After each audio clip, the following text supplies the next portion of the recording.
Assalamualaikum warahmatullahi wabarakatuh. Apa kabar hari ini anak-anak kelas 6? Semoga kita semua dalam lindungan Allah Subhanahu wa taala. Hari ini kita akan melanjutkan pembelajaran SKI.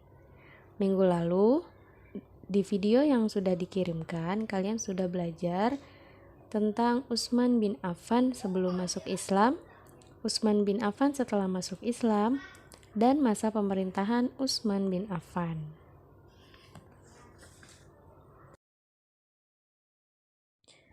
Utsman bin Affan.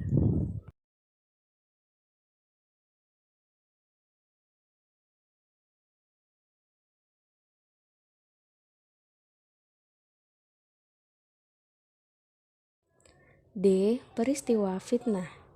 Peristiwa fitnah terjadi pada periode kedua pemerintahan Utsman bin Affan. Sebab-sebab terjadinya peristiwa itu adalah 1.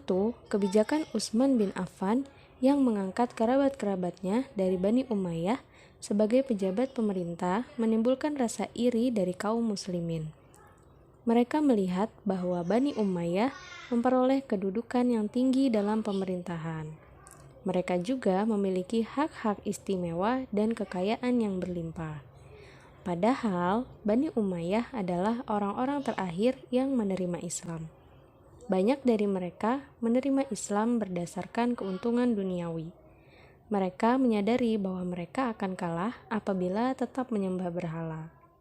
Beberapa pejabat dari kalangan Bani Umayyah menunjukkan perilaku yang tidak baik. Hal itu ditunjukkan oleh Walid bin Uqbah, gubernur Irak. Ia datang ke masjid dalam keadaan mabuk. Keadaan itu memunculkan perlawanan terbuka. Pada tahun 30 Hijriah, Walid bin Uqbah menjatuhkan hukuman mati terhadap 3 pemuda yang membunuh Ibnu Haisuman al-Khuzai. Hukuman mati itu mengundang kemarahan Bani Azad, keluarga pemuda yang dihukum. 2. Hilangnya pengaruh kaum Ansor Madinah dan Bani Hashim juga menjadi sebab yang penting. Kedua golongan tersebut kehilangan hak-hak mereka dalam urusan pemerintahan. Hal itu menyebabkan kedua golongan tersebut membenci Bani Umayyah.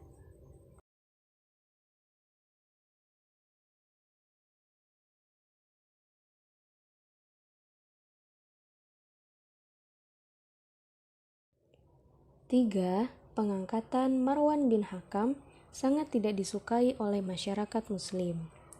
Ia adalah orang yang sangat mementingkan diri sendiri.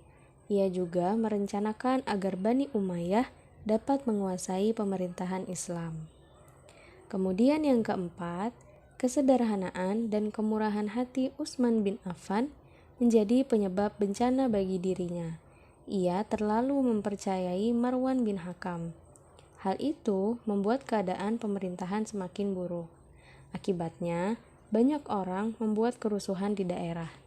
Seharusnya Utsman bin Affan mampu mengatasi hal itu dengan kekerasan dan ketegasan. Akan tetapi, ia tidak bisa melakukan hal itu karena kelembutan hatinya.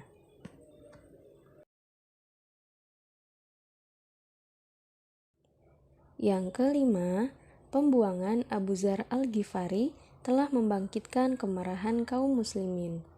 Abu Dzar al-Ghifari adalah orang yang sangat soleh. Ia membela kepentingan rakyat kecil. Ia telah mendesak Gubernur Suriah agar mewajibkan orang-orang kaya menyisihkan sebagian hartanya bagi kepentingan kaum miskin. Akan tetapi, Muawiyah bin Abu Sufyan malah melaporkannya sebagai penghasut kepada Utsman bin Affan. Akhirnya, ia dibuang dan dikucilkan di desa Rabadah. Yang keenam, kaum munafik telah menyebarkan fitnah dan hasutan. Mereka dipimpin oleh Abdullah bin Saba. Ia adalah seorang Yahudi yang berasal dari Yaman dan berpura-pura masuk Islam.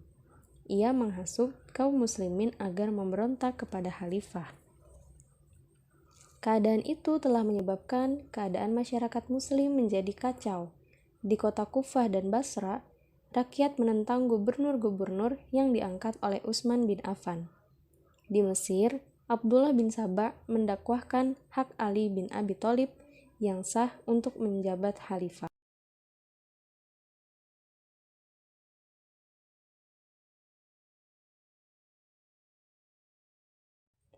Terbunuhnya Utsman bin Affan membawa akibat-akibat yang merugikan Islam. Beberapa akibat tersebut adalah sebagai berikut. 1. Pembunuhan Utsman bin Affan membangkitkan semangat kesukuan Arab yang telah hilang sebagai hasil ajaran Nabi Muhammad SAW. 2. Peristiwa tersebut mencegah kesatuan umat Islam.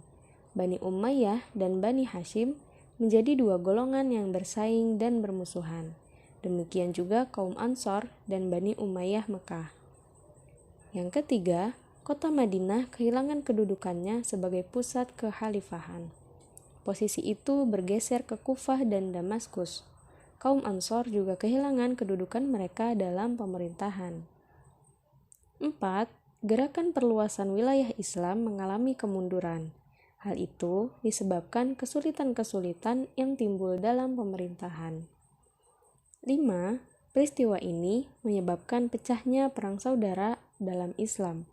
Perang saudara itu kemudian memunculkan golongan-golongan dalam Islam seperti Sunni, Syiah, dan Khawarij.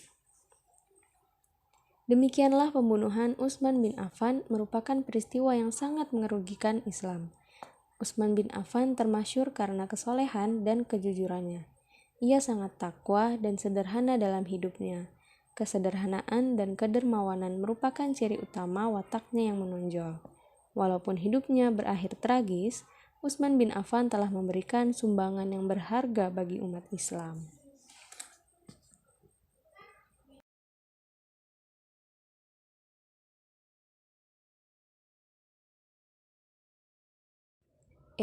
Wafatnya Utsman bin Affan.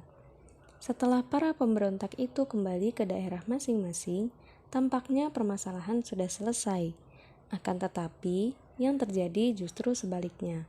Mereka malah kembali ke Madinah. Ali bin Abi Thalib mencegah mereka untuk tidak melakukan keonaran.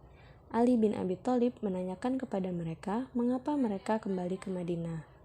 Mereka berkata bahwa di tengah jalan mereka telah mencegat seorang pembantu khusus, Utsman bin Affan, yang membawa sepucuk surat kepada gubernur Mesir, Abdullah bin Abi Sarah. Surat itu ditulis oleh Marwan bin Hakam yang meminta Abdullah bin Abi Sarah untuk membunuh mereka setibanya di Mesir. Oleh karena itu, para pemberontak meminta Utsman bin Affan menyerahkan Marwan bin Hakam. Tuntutan para pemberontak tidak bisa dipenuhi oleh Utsman bin Affan. Mereka kemudian mengepung rumah khalifah. Pada saat yang berbahaya itu, sahabat dan kerabat Utsman bin Affan telah meninggalkannya. Pada tanggal 17 Juni 656 Masehi atau 35 Hijriah, para pemberontak menyerbu Utsman bin Affan. Mereka membunuh Utsman bin Affan yang tengah membaca Al-Quran. Utsman bin Affan meninggal sebagai syahid pada usia 82 tahun. Pemerintahannya berlangsung selama 12 tahun.